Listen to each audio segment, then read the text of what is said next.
Hello, youth of Ossining. Lewis here, back with another episode of Worth Watching. I hope your quarantines are going well. I hope that being inside isn't driving you too crazy, and I hope that you're exploring new things and figuring out new hobbies. I've been teaching myself to cook, and it's not just chicken nuggets. I've also been working out, lifting weights. That one really works out right there, yeah. And then I just stay here for hours. Today I'm going to do something a little bit different. I'm going to talk to you about 5 movie franchises that I think are worth watching. Full disclosure, they're not available on Netflix, they're not available on Hoopla, but I'm really running out of things to talk to you guys about.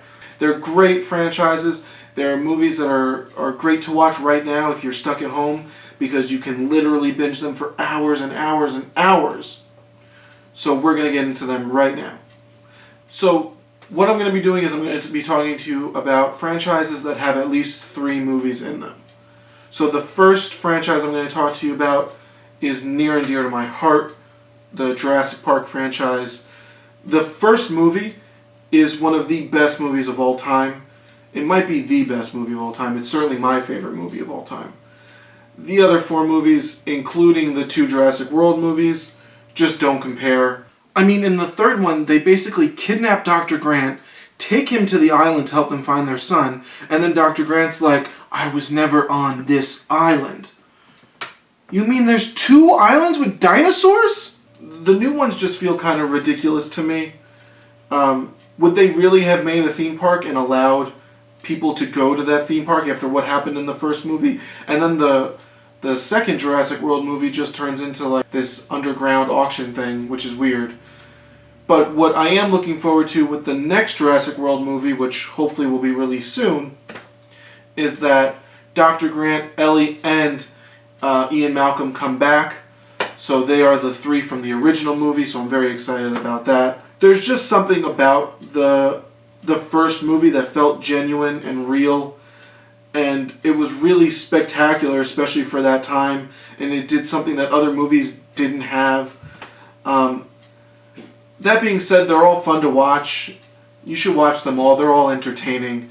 And they're better than most of the other movies out there. So, the next movie franchise that you should check out and is worth binging right now is the Star Wars franchise.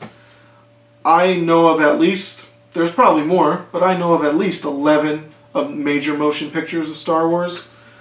So if you're looking for something to binge, that will certainly take up a lot of time. The original 3 made, which are technically the middle 3 in the franchise, are outstanding. All 3 of them. I know a lot of people say that Return of the Jedi was lacking, but that's only because The Empire Strikes Back was so good. The most recent 3 made are pretty good. Certainly entertaining, certainly worth watching. The first 3 in the franchise that were made about a decade ago or so are pretty whack. But they're still fun, they're still entertaining, and they're still each about 2 hours long, so that should take up a good amount of time. And honestly, don't sleep on Rogue One. Rogue One might be the best Star Wars movie made in the last 25 years. The next movie franchise that you have to check out is the Dark Knight trilogy. This is Christopher Nolan at his best. This is Christian Bale at his best. Heath Ledger won an Oscar for how he portrayed the Joker. Marion Cotillard is in The Dark Knight Rises. If you're not familiar with her work, she's one of the most underrated actresses out there. Tom Hardy plays Bane, and I would do the voice right now, but I feel like I wouldn't be able to do it justice. It really is a great trilogy. It's not only possibly the best 3 superhero movies, they're 3 phenomenal movies, like in general. Like they're movies that you can put up against any other movies. The next franchise I'm going to mention is the Toy Story franchise. You know, I'm not too ashamed to tell you that I recently rewatched Toy Story, and Toy Story 2, and Toy Story 3, and Toy Story 4. I used to really not like the second one. The second one was hilarious.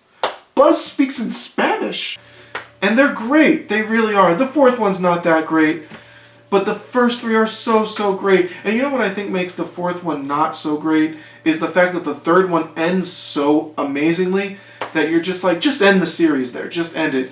But of course, money talks. The last franchise I'm going to talk to you about is another one that has a special place in my heart. It's the Lord of the Rings trilogy. And I'm going to tell you guys a story. I remember going to see The Fellowship of the Ring in the theaters. I remember being so engrossed in the movie that I think the movie is like 2.5 hours long, that those 2.5 hours went by so quickly that when it was over, I was so disappointed that it was over. I could have sat there for 6 more hours watching the entire trilogy. These are some of the most well-crafted movies that have ever been made. Special shout out, you got to give a little shout out to Marvel, obviously. What Marvel was able to do with their whole movie franchise, connecting all those movies. I don't even know how many movies are all in there, but there's got to be more than 20. And they are really good. And of course I have to give a little shout out to Harry Potter. 8 movies there, so those are great ones to binge. The only thing with the Harry Potter movies is that they get darker and darker as they go along. So you guys might be sitting there being like, wow, this is actually getting kind of depressing. But the first 3 movies are actually like fun and enjoyable. And the third movie, just like with The Dark Knight, is actually a legitimately good movie. Forget about the fact that it's wizards and stuff like that. It's a legitimately good movie. So thank you guys for watching. I hope you guys are staying safe. I hope you guys are continuing to social distance yourselves. I hope you're continuing to wear your masks and wash your hands. If you have not completed the census, tell your parents to complete the census. It's really easy to do. And also keep an eye out for doodle polls that we'll be sending around. We're in the process of trying to figure out how we can reopen the library for you guys, and we're sending out a poll to kind of figure out what you guys want from us and what you need from us. So take a look out for that. Stay safe, and we hope to see you guys soon.